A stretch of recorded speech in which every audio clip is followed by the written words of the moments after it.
अस्सलाम वालेकुम नाज़रीन। आई होप आप लोग सारे खैरियत से हैं। मैं डॉक्टर नजीब और मेरे मैं साथ हूँ जी डॉक्टर सिहाम सिकंदर। हम दोनों जी। आपकी खिदमत में आज फिर हाजिर हैं। नाज़रीन, हमने पिछले हफ्ते अपने द लास्ट ट्राइब के सिलसिले को आगे बढ़ाते हुए एक सीरीज़ शुरू की है, जिसमें हम बात कर रहे हैं ऐसे रिश्तों के ऊपर जो कि ना सिर्फ ख़राब हो जाते हैं, बल्कि ऐसे हो जाते हैं कि जिनके साथ कंटिन्यू करना जो है वो नामुमकिन सा हो जाता है और उसमें टॉक्सिसिटी आ जाती है, जिसको हम कहते हैं कि ये टॉक्सिक रिलेशनशिप्स हैं। तो इस सीरीज़ का आज हम पहला प्रोग्राम जो है वो कर रहे हैं और हमारा फ़ोकस होगा आज कि ये जो रिश्ते, जो रिलेशनशिप्स ख़ानदान के अंदर होते हैं, उनके अंदर ऐसी क्या चीज़ें हैं जो कि उन रिश्तों को अ, इस लेवल पे पहुँचा देती हैं कि हम लोग जो हैं उनको बरकरार रखना नहीं चाहते। तो फैमिलीज़ के अंदर वो रिलेशनशिप्स, वो अ, रिश्ते जो कि किसी वजह से ख़राब होते हैं, उस पे हम आज रोशनी डालेंगे कि वो क्यों ख़राब होते हैं, क्या वजूहात होती हैं और अगर वो ख़राब हो जाएँ तो उनको कैसे पहचाना जाए और अगर हम पहचान लें कि ये रिश्ते ख़राब हो रहे हैं और ऐसी जगह पहुँच गए हैं जहाँ से वापसी काबिल नहीं है, हम्म, तो हम उसके साथ क्या करें? उसके साथ ज़िंदगी गुज़ारें या उससे भाग जाएँ या किस तरीके से उससे हम अपने आप को कम से कम नुकसान के साथ चलाएँ? तो बात को आगे बढ़ाते हैं और मेरे साथ आज आप सबके हर दिल अज़ीज़ डॉक्टर सिहाम, जो कि आपके दिमाग को पढ़ लेते हैं और वो हमारे साथ शामिल हैं। तो सिहाम, लेट्स स्टार्ट।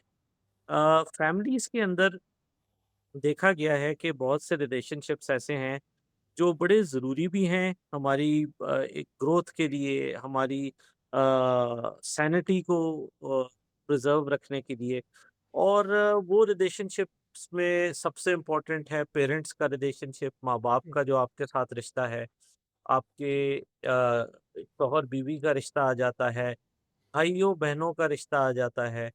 और उसके अलावा बच्चों का अपने वालिदैन को देख के जो रिश्ता बनता है और फिर कुछ साइड के हैं चाचा, मामू, खाला वगैरह के, वो भी रिश्ते मेरे ख़्याल में हमारा जो कल्चरल हम्म, नेटवर्क है उसमें वो भी कुछ ना कुछ आ जाते हैं। हम्म, तो इन रिलेशनशिप्स को पहले तो ये हमें बात करनी चाहिए कि अ, हेल्दी रखना, इनको अलाइव रखना कितना इम्पोर्टेंट है, क्योंकि आजकल ये भी देखा जा रहा है कि जो जेन ज़ी है, जो नई नस्ल है, वो ये समझती है कि इनमें पढ़ना जो है वो खतरे से खाली नहीं है, इसलिए वो इन रिश्तों से मैक्सिमम हद तक दूर रहते हैं। स्पेशली कज़िन्स वगैरह तो ख़ैर दूर पे चले जाते हैं, लेकिन उनके हम्म। आपस में भी काफ़ी इस तरह के वो हैं। तो पहले तो ये बताएँ कि ये एक ग्रोथ के लिए, एक ह्यूमन मेंटल और फिजिकल ग्रोथ के लिए कितने इम्पोर्टेंट हैं ये रिलेशनशिप्स जो फैमिली के अंदर होते हैं? जी, मेरा ख्याल है like you are saying Najeeb कि जो फैमिली है ना, और अगर अभी हम अपनी for the sake of our discussion के ज़रा थोड़ा सा कॉन्क्रीट रहे तो हम माँ बाप, एक ऐसी फैमिली जिसमें माँ बाप हैं, भाई बहन हैं, हुँ, और क्योंकि ये मैटर करता है, इट्स वन ऑफ द बहुत ही बेसिक एक यूनिट है। अम, और उसके अंदर के आपस के डायनामिक्स, आप वालदैन को एज़ मियाँ बीवी भी देखते हैं। अच्छा, वालदैन जो हैं वो अपने बच्चों के साथ इंटरैक्ट करते हैं, जिसमें अगर बच्चे लड़के हैं, लड़कियां हैं, तो एक डायनामिक क्रिएट होता है। मैं वो अक्सर, जैसे शायद हमने अपनी वो पिछली तमाम गुफ्तगुओं के अंदर इस चीज़ का बड़ा ज़िक्र किया है कि देखिए, जो आपकी फैमिली ऑफ ओरिजिन है ना, जहाँ से आप आते हैं, तो कोई भी ऐसा शख्स हम में से नहीं है नजीब, जो मुकम्मल हो या जिसके यहाँ तोड़-फोड़ ना हुई हो। आपको कुछ ना कुछ बचपन के हालात, जैसे मैं एक एग्ज़ाम्पल देता हूँ आपको। मेरे वालिद की जो फ़ैमिली थी, मेरा दाद का, वो पार्टीशन अमृतसर से पाकिस्तान आए थे। तो उनके यहाँ वो जो ये एक उसको एक बहुत बड़ा इवेंट ऑलमोस्ट आए, अगर मैं उसको बहुत ही ज़्यादा उसको क्लिनिकल नज़र से देखूँ, वो ट्रॉमेटिक इवेंट था। तो सारा कुछ छोड़ के आना, अपनी ज़िंदगियों को इधर से रीसेटल करना, तो मेरे दादके में एक बयान है पूरा, और वो उससे मुतल्लिक है कि वो कैसे आए और सेटल हुए। तो मुझे आज भी कुछ चीज़ें जो हैं अपने वालिद की तरफ से उनके बयान में, क्योंकि वो एक ही comes from that family of origin which had to go through that transition, that's a big thing. तो वो उसमें से निकल नहीं सके कुछ चीज़ों के हवाले हुँ, से। तो जैसे मैं हूँ, मैं बचपन में मेरा बचपन किस तरह का गुज़रा है, मैं आज जैसा हूँ, वो आज मैं अपने बचपन, अपने एक्सपीरियंसेस, सो मेरी फैमिली ऑफ ओरिजिन, मेरे आज के होने के ऊपर मेरी जितनी भी कमियाँ हैं, मेरी जितनी भी क्या कहते हैं पिक्यूलियरिटीज़ कह लीजिए, उनको आपने जो भी नाम देना है, तो वो आड़े आती हैं, मेरी कमियाँ, मेरी कजियाँ। मेरी स्ट्रेंथ्स भी हैं, because every hmm, person has some good aspects and some. या तो लेकिन होता यार ये है कि जब हम एक फैमिली में रह रहे हैं ना, जिसमें माँ-बाप, वालिदैन, मियाँ-बीवी और बच्चे, तो ये जब भी इंटरैक्ट करते हैं ना, तो इतना सादा नहीं रहता। Like the other day I was saying कि जो फैमिली बनती है जिन मियाँ-बीवी की, तो मियाँ अपनी फैमिली ऑफ ओरिजिन से कुछ चीज़ें लेके आ रहा है। बीवी हुँ, अपनी साइड से कुछ चीज़ें लेके आ रही है, and then they start life, they start a family, और वो बच्चे बड़े हो रहे हैं, और हम कई दफ़ा इसको डिस्कस करते हैं कि हम कई चीज़ें अपनाए बैठे हैं जो हमने सुनी सुनाई हैं, है ना, हाँ, जिनके ऊपर हमारा शायद खुद का यकीन भी ना हो, लेकिन जनाब क्योंकि दुनिया करती है, या अगले ने कहा, या वो जो मशहूर लाइन है, वो I you find me quoting that from Three Idiots, कि मतलब है कपूर साहब क्या, मैं तो जानता उनका तो मुझको वो पहला नाम भी नहीं पता। तो मतलब कंधों पे लेके पार्क्स में वो तो नहीं फिरे थे। वो क्या सोचते हैं मुझे इससे क्या फ़र्क पड़ता है? मुझे तो फ़र्क पड़ता है कि मेरा वालिद क्या सोचता है। तो we live lives by some other standards, जिनका कि हमारे अंदरूनी अकायद से शायद ताल्लुक ही नहीं होता। तो वो जब भी डिस्पैरिटी आती है तो फिर आपको पता ही है प्रॉब्लम्स आती हैं। Before I before I give back the mic to you, वो एक मुझको मेरे उस्ताद मोहतरम कार्ल यूंग जी की एक ना बात याद आ रही है। वो ये कि हम जितने हैं ना लोग, बशमूल मेरे नजीब, हम ना हम किसी ना किसी लेवल पे ना we are we are caught by our unlived part of our lives. जो हमारे अंदर की अनलिव्ड लाइव्स हैं ना, वो बड़ी ज़ोर की सामने आती रहती हैं। वो जो लफ़्ज़ है ना काश, फिर क्या होता है अभी हम बात भी करेंगे, वो कल के परसों when we were taking notes, तो हम ये कह रहे थे कि जनाब प्यो कहता है कि तू डॉक्टर बन जा, मैं नहीं बन सकता, ठीक है, या मैं बना था डॉक्टर तो मैं वो जो चीज़ें नहीं कर सका अब तुम करो। हुँ, तो we either we are we we we we are victims कह लो ऑफ आवर अनलिव्ड लाइव्स, और we try and live our lives through our children many a times. मैं ये फैमिली की बात कर रहा हूँ, ठीक है। बिल्कुल सही। अ, तो तो ये फिर टॉक्सिसिटी, घुटन और पता नहीं क्या-क्या चीज़ें करती है, और तेरी मेरी ज़िंदगी के अंदर हमने बड़े करीब से कुछ लोगों को देखा हुआ है। यस, यस, तो आई थॉट कि ये एस्पेक्ट हमें थोड़ा-सा ना पकड़ना चाहिए कि हम अभी इसको ज़रा-सा देखते हैं कि क्या बिल्कुल, हो जाता है? क्यों घुटन होती है? क्यों दबाव आता है? और इसका सोर्स क्या है? और करना क्या है? बिल्कुल ठीक, बिल्कुल ठीक। तो जब आप कहते हैं कि आपको इस चीज़ की फ़िक्र होनी चाहिए या है कि हुँ, आपके वालिद साहब जो थे वो कैसे थे या उन्होंने क्या किया? और बाकी सब बियॉन्ड उसका वो इतना इम्पोर्टेंस नहीं है। तो क्या आप ये कह रहे हैं कि अगर आपके और मेरे ग्रैंडफ़ादर में से किसी ने ये कहा होता कि आप ये इस ख़ातून से शादी करें या इस शोबे में जाएँ, ये सीखें और वो हमारी पसंद से ना होता, तो क्या ये भी एक टॉक्सिसिटी है आपके ख़्याल में? क्योंकि आपने तो आउटराइट कह दिया है कि पेरेंट्स की बात तो सुने, लेकिन ग्रैंड पेरेंट्स के जो मामलात थे वो तो जनरेशन ख़त्म हो गई, आगे चली गई। सो आया आप ये मुझे बता रहे हैं कि जितने वो लोग जिन्होंने अपने नाना, दादा और बड़े रिश्तेदारों के कहने पे अपनी शादियाँ की या फिर कोई शोबा जॉइन किया ज़िंदगी में प्रोफ़ेशनली, तो वो सब जो थे वो टॉक्सिसिटी के शिकार थे? कुछ तो थे मेरा ख़्याल है और हुँ। मैं कुछ एग्ज़ाम्पल्स दे स हाँ, कुछ तो थे, ओके, कुछ तो थे, ठीक राइट? है। और मैं कुछ एग्ज़ाम्पल्स दे सकता हूँ कि लोगों को लगा कि वो उनको तो डॉक्टर बन जाना चाहिए या फलाने से शादी कर लेनी चाहिए क्योंकि मैं कह रहा हूँ।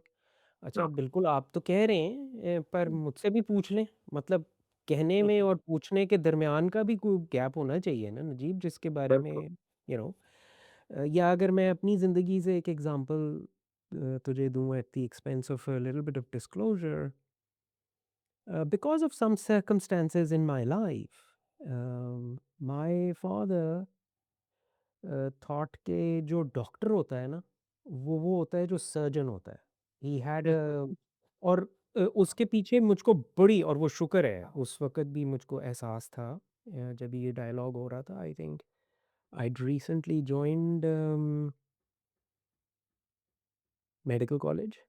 तो मेडिकल कॉलेज में हम मतलब एफएससीआई ही करके निकलते हैं ना, तो बच्चे ही होने हैं यार, कौन से कोई बड़े कोई। तो उस वक़्त भी मुझको थोड़ी-सी समझ आ गई थी कि this is not sitting well with me, ये जो कह रहे हैं। मतलब है डॉक्टर जो है वो सिर्फ़ मास्क लगा हुआ और सर्जन हो और तभी देन या, दैट इज़ अ या। डॉक्टर। और जूँ-जूँ मैं आगे गया तो ये बयान ज़रा रिपीट होता था घर के अंदर। तो फिर एक दिन ज़रा फिर मैंने जसारत करके अपने वालिद को कहा कि नहीं, डॉक्टर तो साइकियाट्रिस्ट भी होता है। उस वक़्त तक I had made up my mind that I am gonna get into psychiatry. So I had to sit him down and I had to explain. He didn't understand it, hmm, but he didn't argue. He said कि चलो ठीक है। I think for him thinking कि ये doctor तो बन ही जाएगा या बन गया हुआ था उस वक़्त तक, स्पेशलाइज़ेशन वाली साइड की बात। तो आई एम जस्ट सेइंग कि उनके यहाँ ये बयान था। तो कभी-कभार मेरे कुछ कॉलीग्स थे, खुदा की कसम वो उन्होंने मुझसे ऐसे पूछा और ये थोड़ा डिस्क्लोज़र ज़रा बुरा सा ही लगेगा कि मतलब मैं ये करूँ, मैं वो करूँ, पैसे किस में ज़्यादा बनेंगे? तो मैंने उन्हें कहा लिल्ला ये पैसे कमाने की अगर आप चाह रहे हैं तो ये फिर फ़ील्ड ठीक नहीं है। मतलब है हाँ, कि मतलब है मैं ठीक है पैसा is a by product because you are providing a service, ठीक है? और वो सर्विस कितनी मकबूल हो जाती है या आपके हाथ में रब कितनी शिफा रख देता है कि लोग आपसे वो एक बिल्कुल ही मतलब पैस don't bring that into this complicated sort of discourse, ठीक है? तो तो बिल्कुल, तो कुछ लोग पकड़े जाते हैं। कुछ लोगों को जब ऐसे कहा जाता है कि आप सर्जन बन जाएँ और तू यकीन करें हाउस जॉब करते हुए पहला दिन जब मैंने ओटी के अंदर कदम रखा था, मेरे दिमाग में मेरे वालिद साहब की आवाज़ गूंज रही थी कि डॉक्टर जेड़ा है वो सर्जन होता है, ठीक है? और मैं असिस्ट करा रहा था नजू हुँ, 30 सेकंड के अंदर मुझको पता लग गया मैं चाहे पंखे से उल्टा भी टंग जाऊंगा ना खुदा की कसम मैं सर्जन नहीं बन सकूंगा, ठीक है? Yeah, so but there was a voice in my head कि हुई यार डैड ने तो कहा हुआ है सर्जन, उनके लिए सर्जन उन तो उन की बात आ रही थी, ठीक है? या, तो शुक्र है I didn't take that path, शुक्र है। वरना I would have been a bitter person, I would have then तेरे साथ आज बैठ के ये कह रहा होता नजीब मैं तो साइकियाट्रिस्ट बनना चाहता था, बन मैं सृजन गया, है तो कितना मैं बिटर होता तू सोच, या, मैं कितना रिग्रेट पे होता। अगर तो मैंने वो मार-मार के वो आवाज़ ना ख़त्म कर दी होती, ठीक है? जब भी आप बेहिस हो जाते हैं तो फिर आप बस ऐसे ही होते हैं, फिर आप बिल्कुल, उतनी बिल्कुल। या so that's where the unlived lives की सफरिंग कैन कम इन। बिल्कुल सही बात। आप ठीक है, जो पॉइंट आपकी इस दर्दनाक स्टोरी से हमें पता चला है, वो यही है कि जब भी बड़े स्पेशली पेरेंट्स या ग्रैंड पेरेंट्स आपको आपके फ्यूचर डिसीजंस स्पेशली जो सबसे इम्पोर्टेंट डिसीजंस हैं कि आपने अपनी ज़िंदगी में क्या बनना है, अपनी लाइफ को किस तरफ लेके जाना है और किसके साथ ज़िंदगी गुज़ारनी है। इसमें जब भी वो आपको कंसल्ट करें या आपको कोई वो करें तो वो ऑर्डर नहीं होना चाहिए। वो एक लॉ नहीं होना चाहिए जो वो पास कर देंगे और आपको उस पे अमल करना होगा। It should be open to debate. Yes, they have a right कि वो आपको गाइड करें, वो आपको प्रोज़ एंड कॉन्स किसी चीज़ के बताएँ और वो आपको ये बताएँ कि जी ये क्यों करना चाहिए और ये क्यों नहीं करना चाहिए। लेकिन रिज़ल्ट की आपकी बात सुन के, उनकी बात सुन के जो फ़ैसला है, वो आपको करना होगा। अगर आपका फ़ैसला कोई और कर रहा है और तो बाद में वो जो है वो एक वहाँ से एक ऐसी चीज़ शुरू होती है जिसका बहुत आगे चल के जैसे अभी आपने बताया कि वो हमें बाद में ख़्याल आता है कि ये तो ज़िंदगी जो थी ये गलत लाइन पे चढ़ गई और हमारे पास इसकी बहुत सी एग्ज़ाम्पल्स हैं। बिल्कुल नहीं। तो ये चीज़ जो है ये दोनों एंड्स पे आई थिंक हमें क्लियर करनी चाहिए। हम लोग क्योंकि हम सब पेरेंट्स हैं, हमें भी अपने बच्चों से जब हम बात करें तो उस बात को एक ओपन डिस्कशन रखें इन चीज़ों के बारे में, ना कि फैसला सुना दें और कहें कि जी बस ये आप कर दें, ये हो जाए, इस तरह होना चाहिए। हम ये चाहते हैं या तो हमारी ख़ानदानी लेगेसी है या हमारी हुँ, फैमिली का तकाज़ा है या हमारे घर में कभी ऐसा नहीं हुआ। ये सब बातें जो हैं, ये टॉक्सिक बातें हैं और अगले को ऐसे डिसीज़न्स लेने पे मजबूर करती हैं जिससे जो वो नहीं लेना चाहता या जिसमें उसको प्रॉब्लम्स होते हैं काफ़ी सारे। सो ये एक चीज़ एक पॉइंट तो ये यहाँ पे आ जाता है।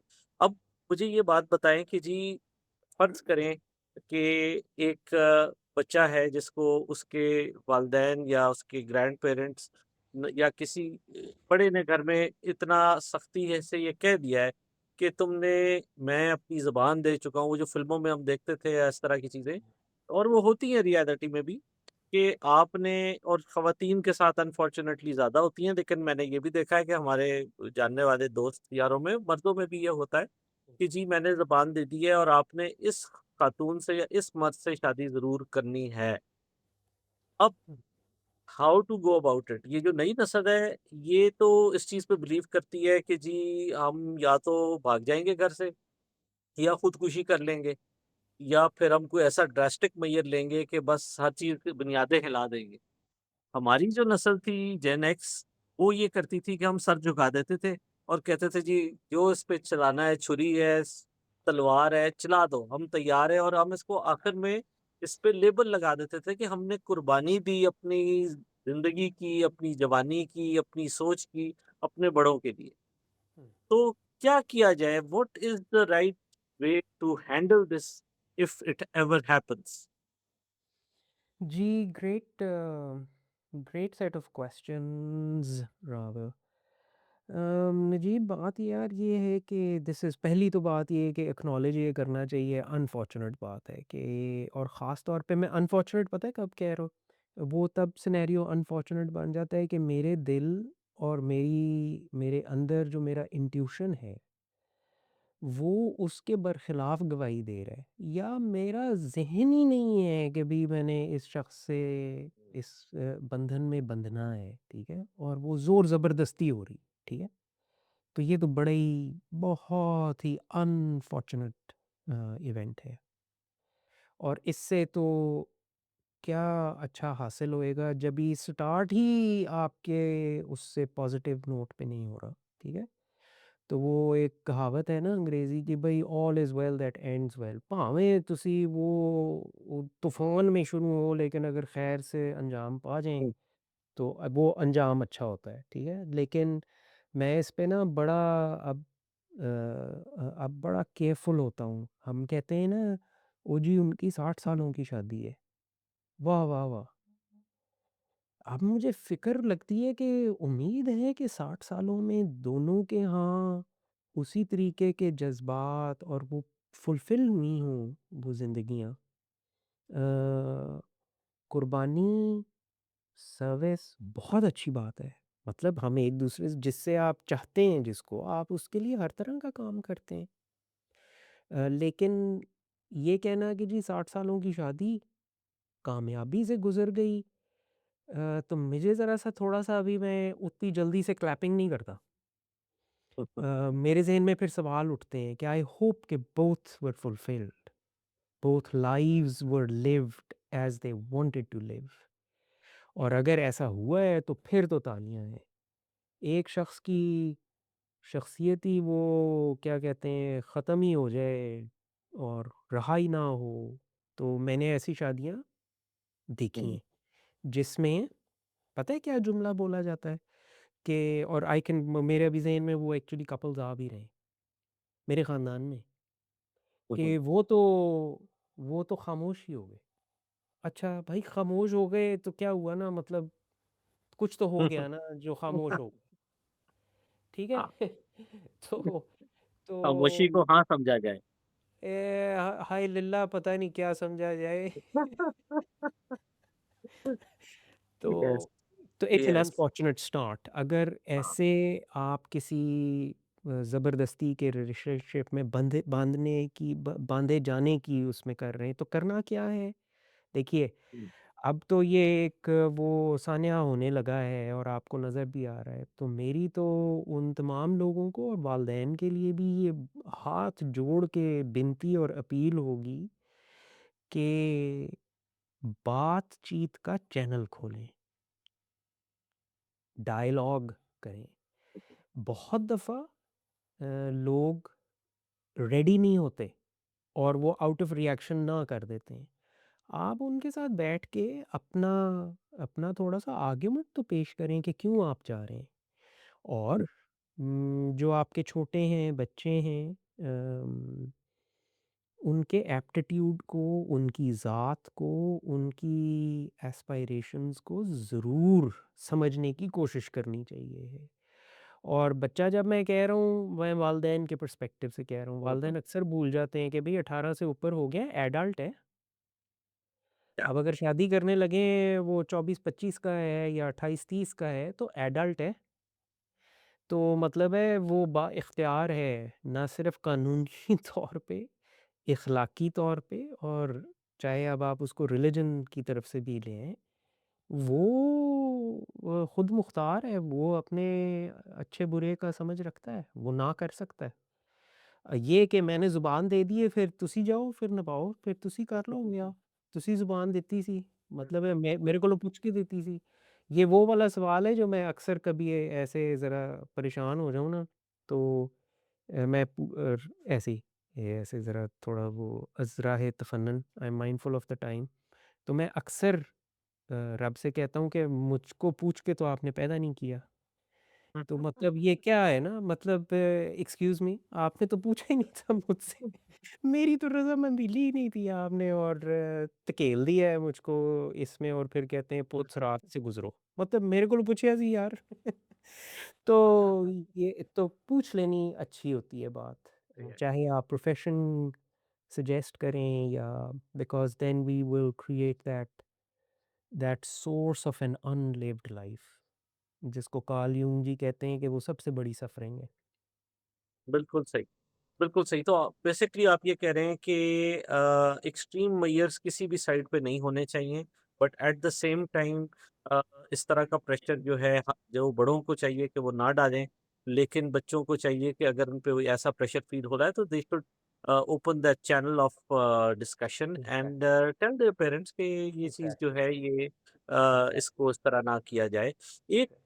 तकलीफ़देह बात मैं बीच में करना चाहूँगा और जी, मैं ये प्लीज़। पूछना चाहूँगा कि क्योंकि वो क्वेश्चन बहुत लोग करते हैं हुँ, कि क्या किस 2 पार्ट का क्वेश्चन है। पहला पार्ट हुँ, ये है कि क्या किसी चीज़ का हल मार-पीट में है? किसी को अ, मारना फिज़िकल अब्यूज़ की मैं बात कर रहा हूँ। वो कहीं किसी तरह का कोई पॉज़िटिव रिज़ल्ट निकाल सकता है? दूसरा इसका पार्ट ये है कि आपके ख़्याल में जिन घरों में बच्चों की फ़िज़िकल अब्यूज़ यानी पिटाई होती है, क्या वो बच्चे वही हैं जो कल को शादी के बाद अपनी बीवी या अपने बच्चों की भी पिटाई करते हैं? इसका रिलेशनशिप आपस में है या नहीं? तो 2 क्वेश्चन्स हैं and I would like 2 very simple yet very clear answers to these. पहले का दूसरे सवाल का मैं पहले जवाब दे देता हूँ। जिन हुँ, फैमिलीज़ में या जिन इंडिविजुअल्स में एक्सपीरियंस होता है ना छोटे होते हुए मारपीट का, या उनके यहाँ वो देखते हैं मारपीट होती है बड़ों के दरमियान, तो अब हमें बहुत सारा स्टडीज़ से और उससे पता है कि ये जितना है ना physical abuse, sexual as well as psychological abuse, ये रैंडम नहीं है नजीब। मतलब ऐसे नहीं है कि everybody has an equal chance of having this exposure. So ये रैंडम नहीं है। ये उन्हीं में रिपीट करता है जिनके यहाँ कहीं न कहीं बैकग्राउंड के अंदर या उन्होंने देखा होता है या सहा होता है, और फिर वो उसको रिपीट करते रहते हैं। क्योंकि वो एक लाइक आई सेड कि फैमिली ऑफ ओरिजिन से आप लेके चलें ना, अपनी तोड़-फोड़ जो भी है आप में कमी-कजी, वो आप फैमिली ऑफ ओरिजिन का एक बहुत बड़ा एस्पेक्ट है जो एवरीबॉडी हैज़ दैट, ठीक है? तो उसमें अगर अब्यूज़ है तो देयर इज़ अ चांस कि you will either enter N abusive relationship और यू बिकम द अब्यूज़र। तो ये तो इसका सादा-सा जवाब है। हुँ, पहला सवाल, उसके ऊपर तो मुकम्मल ना है। मतलब है अब तो हमें बहुत अच्छे तरीके से पता है कि ये जो द सो कॉल्ड पनिशमेंट, चाहे वो इमोशनल, फिज़िकल, साइकोलॉजिकल हो, पनिशमेंट डज़न्ट गेट यू। ये जो रिवॉर्ड को हटा के कोई पेनफुल स्टिमुलस देना है, और पेन में साइकोलॉजिकल और फिज़िकल दोनों की बात कर रहा हूँ जी। उसका सम टोटल कोई अच्छा नहीं है। नाउ वी नो, मतलब इससे कोई लर्निंग नहीं होती, ठीक है? पीपल डोंट, बिल्कुल। ठीक, ये पुराना ख़्याल है कि जी डिसिप्लिन बाहर से नहीं आता, हुँ, बाहर से सिर्फ़ डर आता है, ठीक है? आप सिर्फ़ किसी को डरा देते हैं। तो जो डरा हुआ ज़हन होता है ना, वो फिर किसी न किसी तरीके से वो फिर सोचता है कि मैं इस सिचुएशन से ज़िंदा कैसे भागूँ? आपने एक लफ़्ज़ बोला था कि फिर बच्चे कहते हैं ऐसे ही भाग जाइए, हैं? हम भाग जाते हैं। फिर they will try and escape, और ये एक रिएक्शन है उस डर का, फ़ियर का। तो फ़ियर डज़न्ट डू एनीथिंग। हमारे यहाँ तो रिलिजन भी फ़ियर पे ही चलता है ना। तो fear tactics don't get you. हाँ जी। तो हाँ, तो हम ये बात कर रहे थे कि ये जो फ़िज़िकल अब्यूज़ है, ये किसी भी लेवल पे जो है ये किसी भी लेवल पे इसकी जस्टिफ़िकेशन नहीं है, ना ही इससे कोई पॉज़िटिव आउटकम जो है वो हम अचीव कर सकते हैं। तो ये एक ऐसी प्रैक्टिस है जो कि कई जगह एडवोकेट की जाती है। मुझे कई लोग यूके में, यूएस में, ऑस्ट्रेलिया में हुँ, मिलते हैं, जो हुँ, कहते हैं कि अगर हम यहाँ हमारे बच्चे जो हैं वो हमारे काबू में नहीं हैं और हुँ, काश ये पाकिस्तान में होते तो हम इनको ठुकाई करके सीधा कर देते, stuff like that. And I wonder कि ये शायद तरीक़ाकार बच्चों को अपने ताबे रखने का या उनको अपनी मर्ज़ी का काम कराने का ये हुँ, कितनी जनरेशन से हमारे यहाँ चलता है और कितने लोग इसमें रगड़े गए या फिर वो बेचारे जो हैं वो अपनी ज़िंदगियाँ वैसी नहीं गुज़ार सके जैसी वो गुज़ारना चाहते थे। So it's a very sad state जो कि पाकिस्तान में अभी भी हमें नज़र आती है। शायद कुछ कम हो गई है, शायद कुछ रिज़ेंटमेंट बच्चों में आई है जिससे कम हुँ, हुई है या फिर कुछ पेरेंट्स सेंसिबल हो गए, लेकिन इट इज़ स्टिल देयर।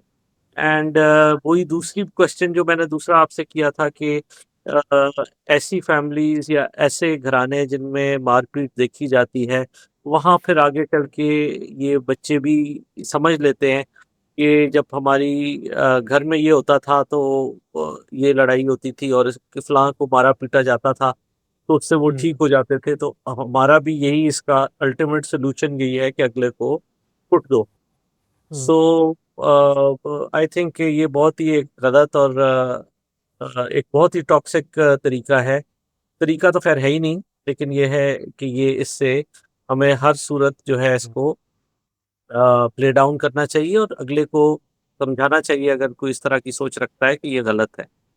हुँ। तो मुझे याद है आज से कई महीने पहले हमने कुछ बात की थी जहाँ एक ज़िक्र आया था कंट्रोल का, और आपने बड़ी मज़े की एग्ज़ाम्पल्स भी कुछ दी थी कंट्रोल की कि हम ज़िंदगी पे, हालात पे, एक-दूसरे पे कितना कंट्रोल रख सकते हैं या रखते हैं। तो वो बहुत थोड़ा है और ये जब तक हम अपनी बात ये अपने सामने रखें, तो मेरे ख़्याल में हम शायद कुछ सेंसिबली एक्ट कर सकें, वरना हम एक्स्ट्रा कंट्रोल हासिल करने के लिए इस तरह के हरबे मार-पीट के और मुख्तलिफ़ चीज़ों के अपनाते हैं और वो चीज़ आगे जाके जो है वो नहीं चल पाती।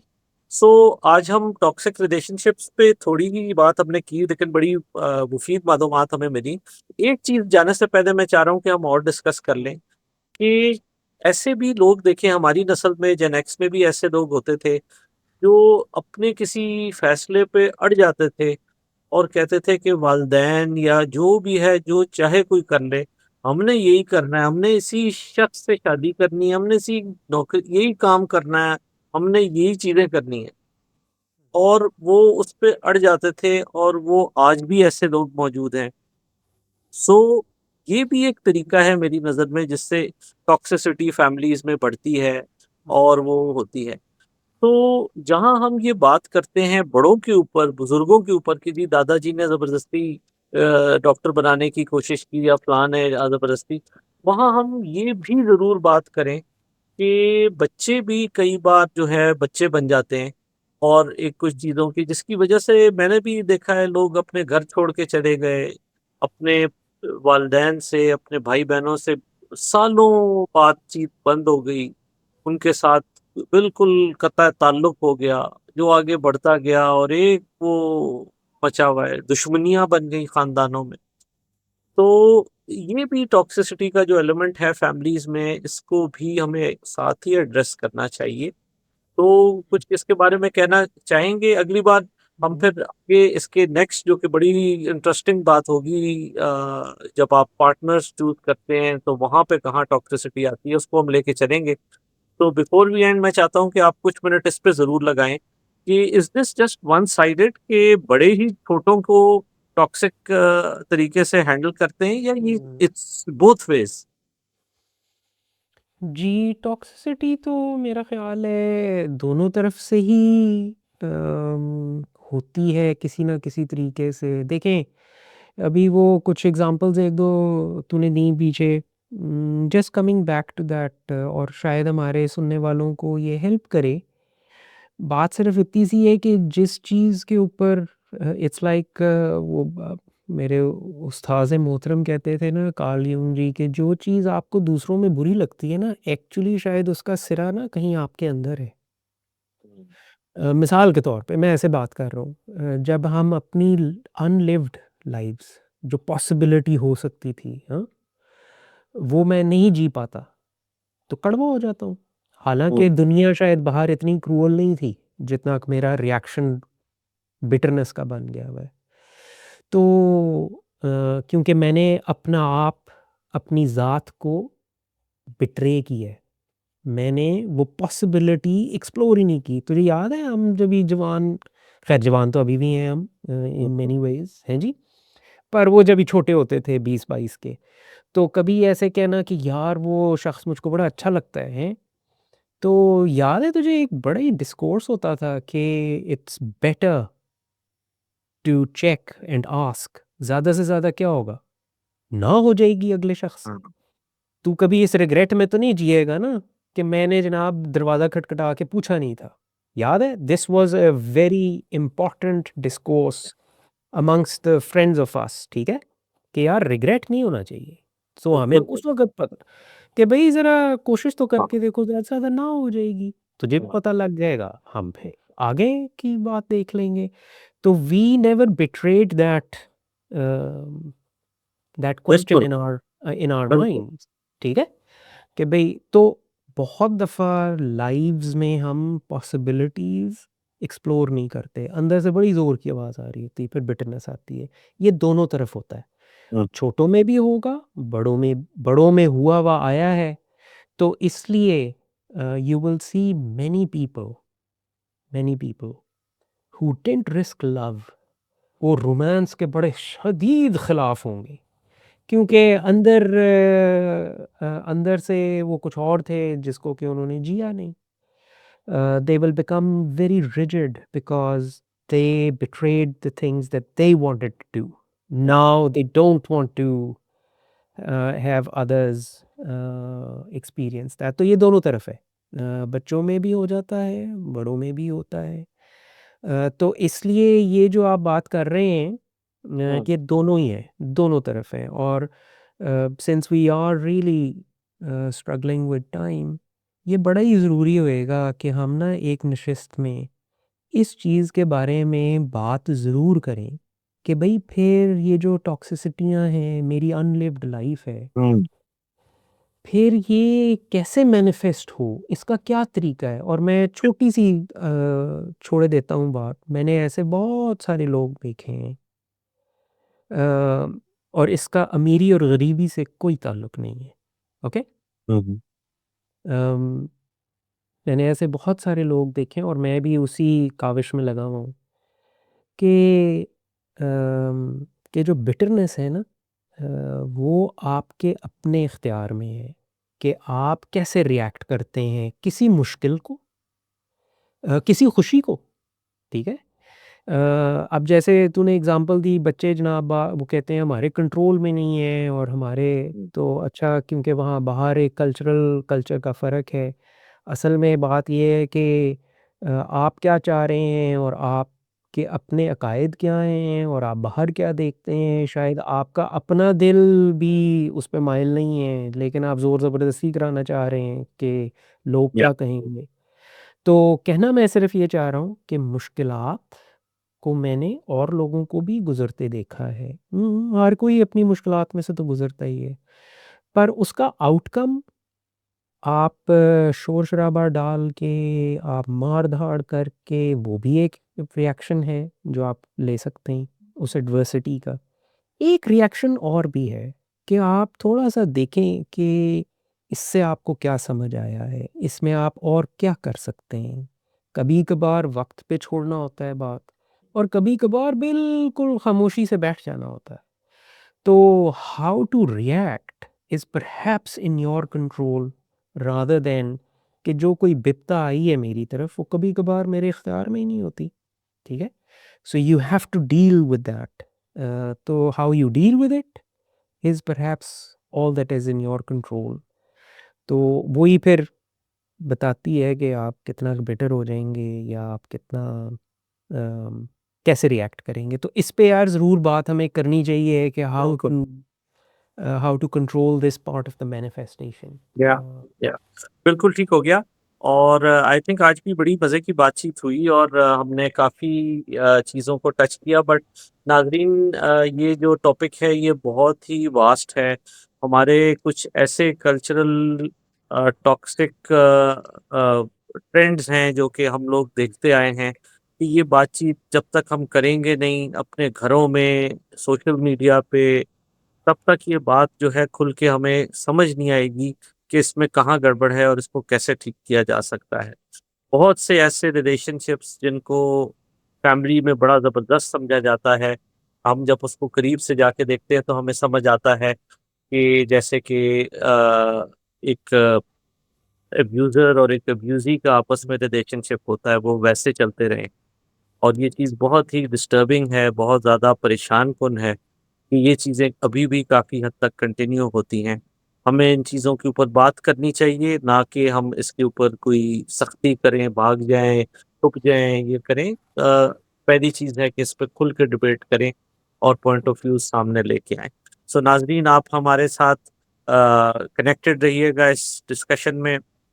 अगले चंद दिन में ही हम इसका अगला एपिसोड लाएँगे जिसमें कुछ और ऐसे रिलेशनशिप्स जो कि कब टॉक्सिक होते हैं और फिर सबसे ज़रूरी बात कि इसके साथ डील कैसे किया जाए और इसको कहाँ जाके किस तरह जो है वो किया जाए, निभाया जाए या भाग जाया जाए, इस पे भी हमें रोशनी डालनी ज़रूरी है। तो नाज़रीन, तब तक के लिए अपना ख़्याल रखिएगा, अपनी कीमती राय से हमें आगाह कीजिएगा and till we meet again, अल्लाह हाफ़िज़।